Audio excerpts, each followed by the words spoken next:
Hello, welcome back to Nancy Boys, and this is going to be a bit of a different video today because I will confess I've got a little bit overwhelmed in the last few weeks. I've seen a lot of films that I kept thinking, I must do a review of that, and I thought, well, actually, let's just get to the point now where let's just start holding some of those back, and I'll do one review for a few of the films that I've seen over the past few weeks. It's been a very weird year for horror so far. It's not, I would say, been a vintage year, but there's a lot of good stuff coming, so let's not judge 2025 too harshly. I have seen a lot of the mainstream cinema releases, but I didn't see things like Woman in the Yard. I haven't seen Drop. I haven't seen any of the public domain things like Popeye the Slayer Man, I believe, is out now, and Screamboat. So if I've missed out on any particularly amazing films, please let me know. I just don't think I have. So let's look at some of the films I've seen both in cinemas and on streaming at home over the last few weeks. So we'll start with Until Dawn. So Until Dawn is kind of the headline from this video because it's probably the biggest mainstream release. I didn't really like Until Dawn. I didn't think it was particularly very good. I played Until Dawn the game about 10 years ago now. I think that game came out. And I always thought it was fine. My view on Until Dawn, the video game, was that it kind of threw a lot at the screen and expected some of it to stick. There was a lot of different kind of horror ideas going into it. I never quite liked the serial killer and Wendigo aspect of it. It was a little bit everything but the kitchen sink.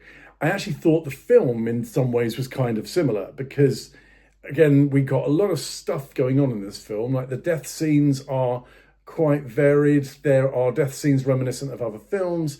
You have a guy in a clown mask. You have creepy dolls. You have a witch. You have Wendigos. You have monsters in the woods. There was a lot going on, but ultimately it just wasn't very good.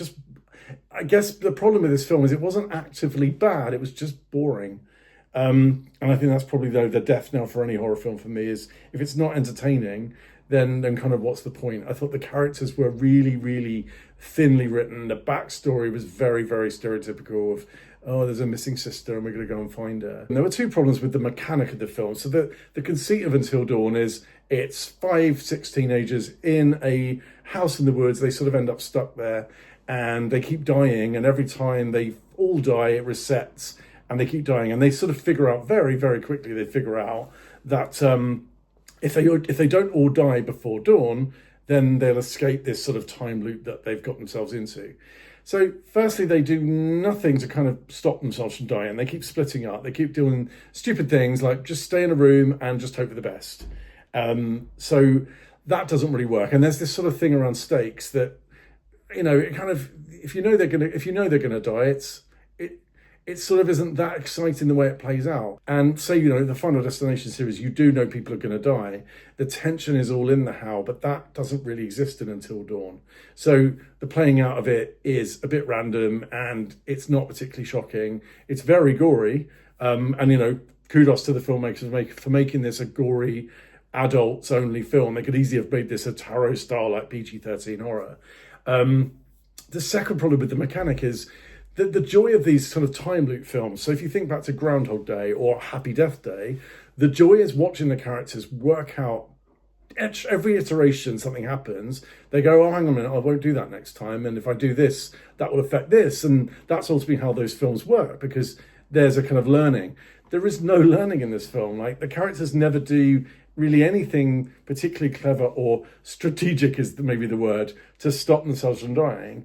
And it really commits this ultimate sin. I think about 30 minutes towards the end, they just kind of go, oh, we've done this 7 other times, but we don't remember it. So you skip 7 iterations. You know, they could have done a montage. They could have done this thing where you showed them learning incrementally, even if you didn't see the whole sequence. So we just suddenly at the end, the characters really don't know anything differently than they did at the beginning. And, you know, without too many spoilers, it sort of works out for them. So it's just a very strange film. I don't really know who it's aimed at. I can't think that anyone who liked Until Dawn would like it. There are people that are liking this, and that's fine, but just absolutely not for me. And it's a very, very weak 5 out of 10. I will never watch this again.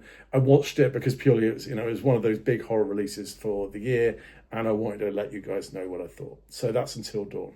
So I don't know if I'm pronouncing this right, but we saw Fréwaka, which is I would say it's like an Irish Hereditary and sort of Wicker Man hybrid. if I could characterize it. It has real elements of both of those films in terms of some of the themes, some of the kind of landscape shots, the way it's filmed. More so, the latter is more like The Wicker Man.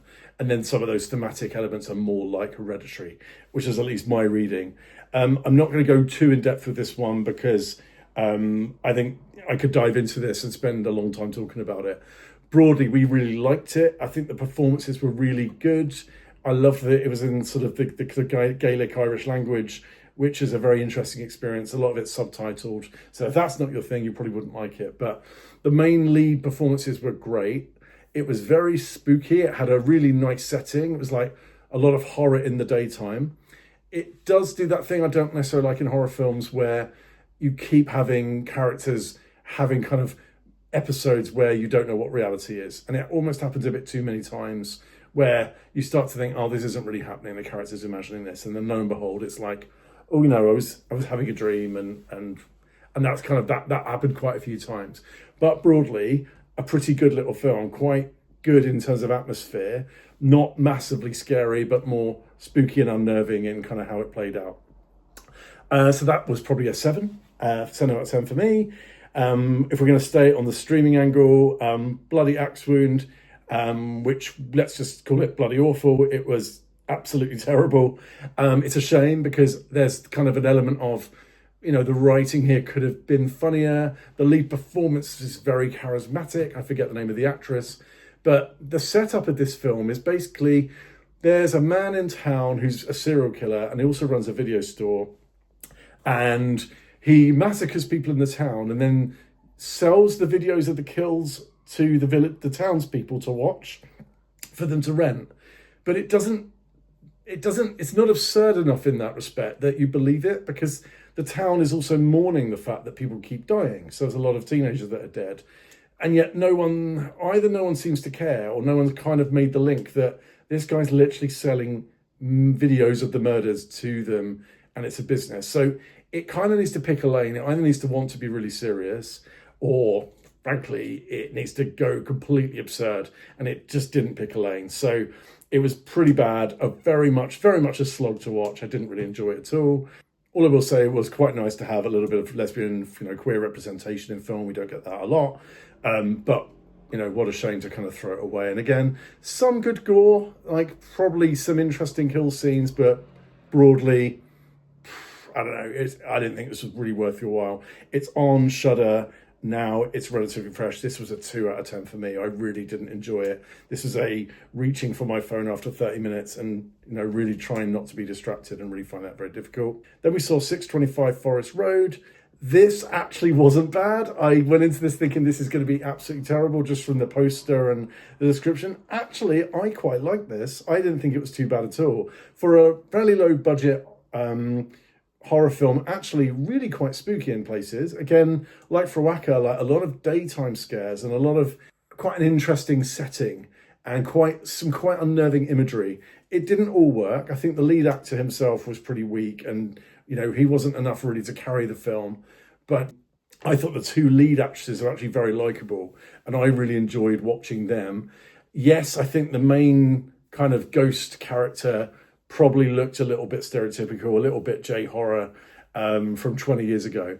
But I thought it had some quite effective scares, quite a good atmosphere of dread, and again, some quite interesting, quite sympathetic characters that I could kind of enjoy.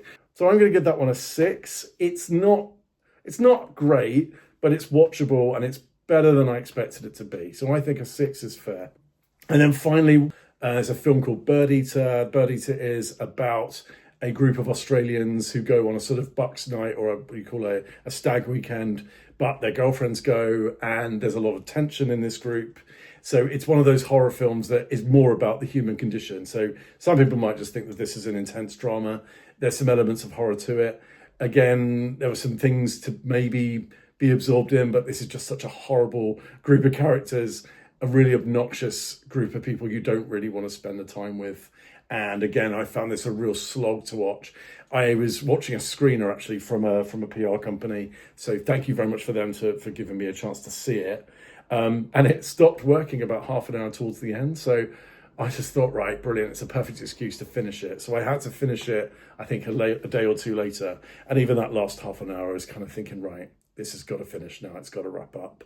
So Birdeater, another 5 out of 10. I don't think I can recommend it. It's not necessarily a fun film, and not particularly sort of redeemable characters, and it had a very flat ending. Anywho, as I said, it's been a bit of a funny year, but we've got some really good stuff on the horizon. I've heard really good things about Final Destination Bloodlines, but I'm hearing a great buzz about that, and I cannot wait for that to come out. I'll be first in line when that's released on the 14th of May, I believe.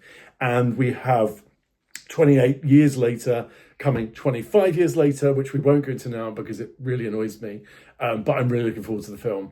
And I've just been finishing up my 28 Days Later location tour, and I'll be releasing that in probably the week that 28 Years Later comes out, just to generate a bit of buzz. So let me know what you're looking forward to. Let me know if you've seen any of the films we've spoken to today. Let me know as well if I've missed anything that's been released so far this year that you think I could review.